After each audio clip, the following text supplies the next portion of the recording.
नमस्कार मित्रांनो, मी विशाल आपले मनापासून स्वागत करतो आजच्या या नवीन कथेत। आजच्या आपल्या या कथेची नायिका शोभा काकू, जी माझ्या सर्वात जवळच्या मित्राची आई आहे। शोभा काकूचे वय साधारणतः 36 वर्ष असेल, पण शोभा काकूचा बांधा जणू काही मेणाची बाहुलीच। काकूचा 38-30-38 आकार असलेला बांधा पाहून असे कोणीही नसेल की त्याच्या बुल्ल्याने सलामी दिली नसेल।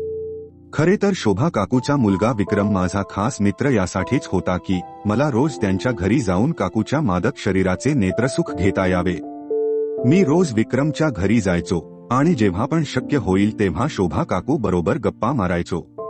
काकू बरोबर गप्पा मारताना त्यांची गोलाकार गांड आणि दुधाळ आंबे पाहताना माझे डोळे तृप्त होऊन जायचे। एके दिवशी रोजच्यासारखे मी माझ्या मित्राच्या घरी गेलो होतो, पण त्या दिवशी मला जो अनुभव आला तो असामान्य होता।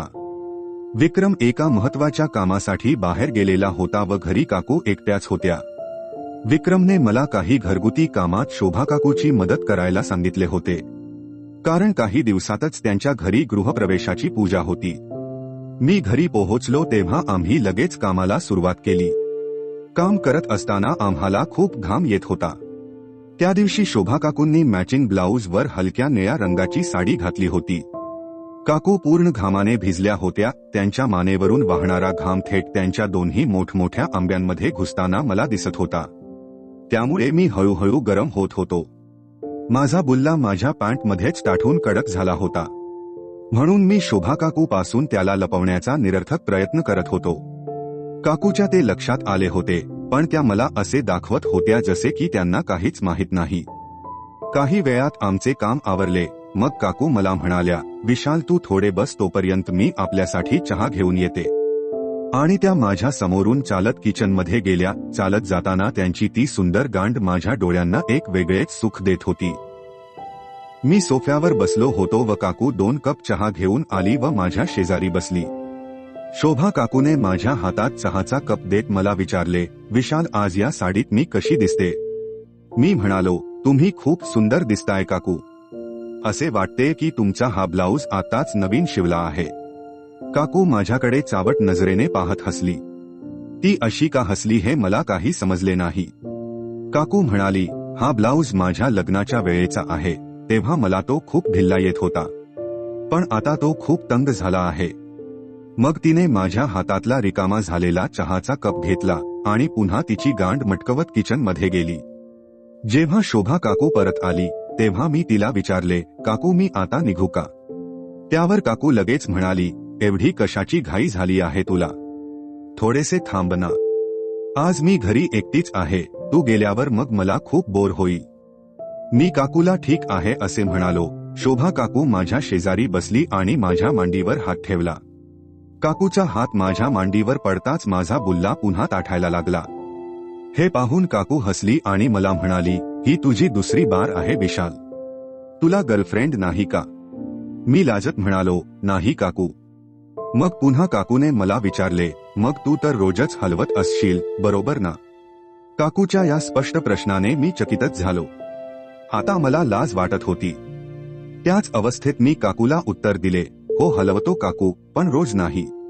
काकूने हळूच माझ्या मांडीवरचा हात माझ्या चेनकडे सरकवला आणि माझ्या खांद्यावर डोके ठेवत हळुवारपणे माझ्या ताठलेल्या बुल्ल्यावरून हात फिरवायला लागली।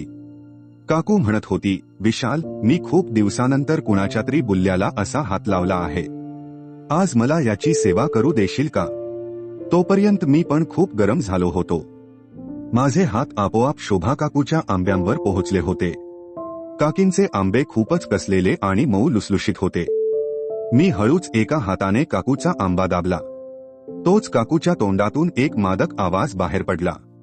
त्यामुळे मी अजूनच अस्वस्थ झालो आणि मी काकूच्या ओठांवर तुटून पडलो।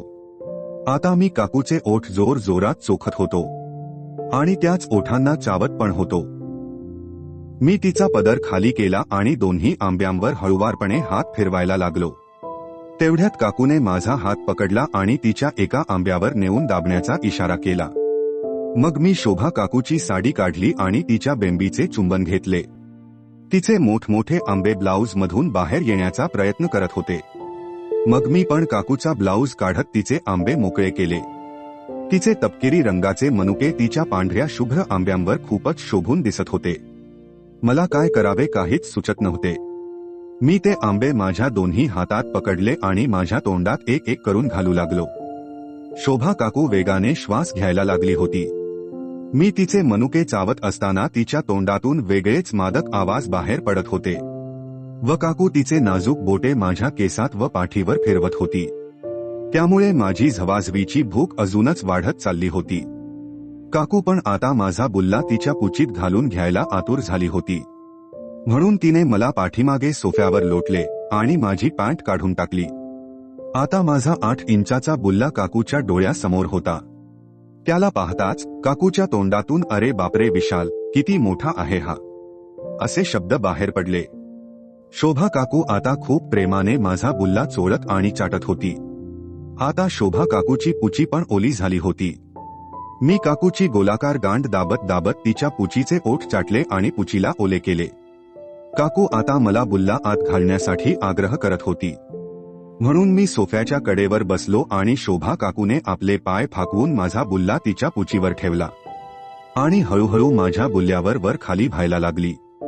तसे केल्याने तिचे आंबे पण माझ्या चेहऱ्यासमोर वर खाली होत होते.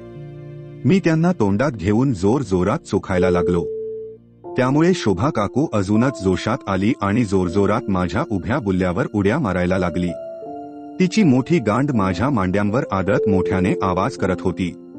आता माझा पूर्ण 8 इंचाचा बुल्ला तिच्या पुचीच्या शेवटच्या टोकापर्यंत जात होता. मला खूप मस्त वाटत होते. मी आता तिची गांड माझ्या दोन्ही हाताने पकडून जोरात खाली लोटत होतो व माझा बुल्ला अजून आतमध्ये घालण्याचा प्रयत्न करत होतो. काही वेळ असेच झोल्यानंतर मी शोभा काकूला सोफ्यावर झोपवले आणि तिचा एक पाय माझ्या खांद्यावर घेतला. काकूचा एक पाय फाकवून तसाच सोफ्याखाली सोडून दिलेला होता. त्यामुळे काकूच्या पुचीचा दरवाजा पूर्ण उघडलेला दिसत होता.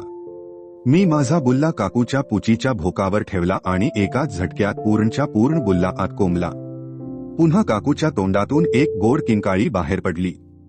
आता मी खपाखप काकूला झवायला चालू केले.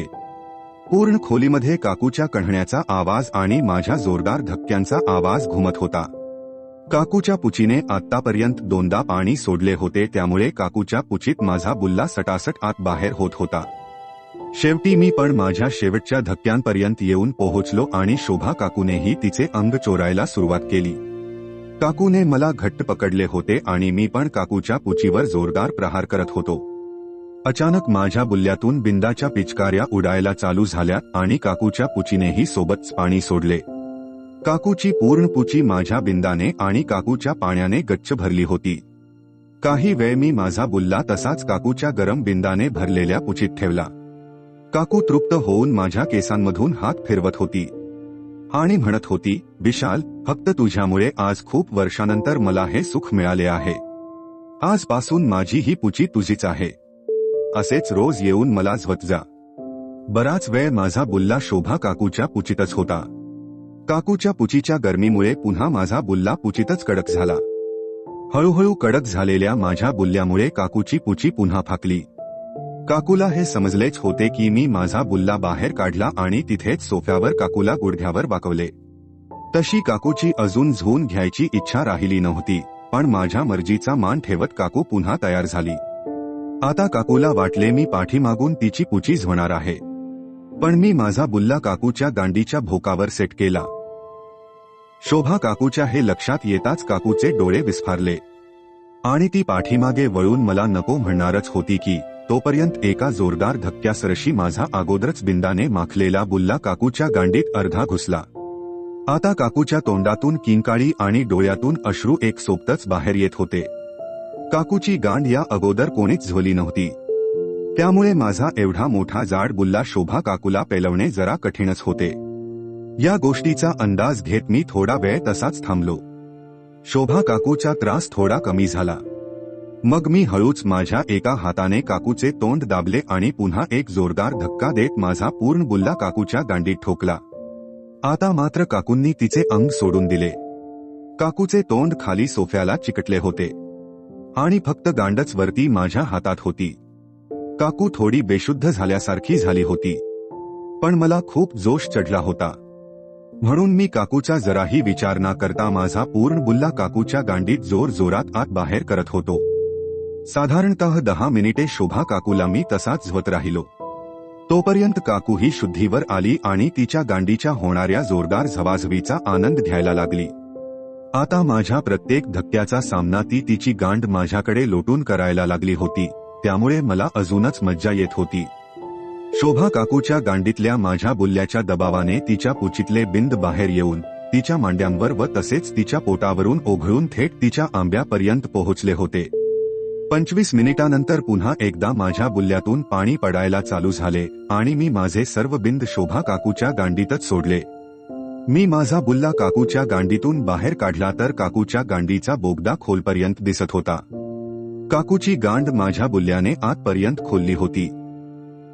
शेवटी काकू ही मला म्हणाली, विशाल, तू आज जो आनंद मला दिला आहेस तो आजपर्यंत मला कधीच मिळाला नव्हता. नंतर शोभा काकू मला घेऊन बाथरूम मध्ये गेली आणि तिच्या हाताने माझा बुल्ला स्वच्छ धुवून काढला. त्यानंतर मी शोभा काकूच्या घरी गेल्यावर बऱ्याचदा काकू मला मुक्कामाला ठेवून घ्यायची आणि माझ्याकडून स्वतःची पुची आणि गांड चांगली ठोकून घ्यायची. एके दिवशी विक्रमने मला शोभा काकूला झवताना रंगेहात पकडले. त्यानंतर काय घडले हे मी तुम्हाला पुढच्या भागात सांगे. तोपर्यंत तुम्हाला जर ही कथा आवडली असेल तर कथेला नक्की लाईक करा व आपले चॅनल सबस्क्राईब करून सपोर्ट करायला तर अजिबात विसरू नका.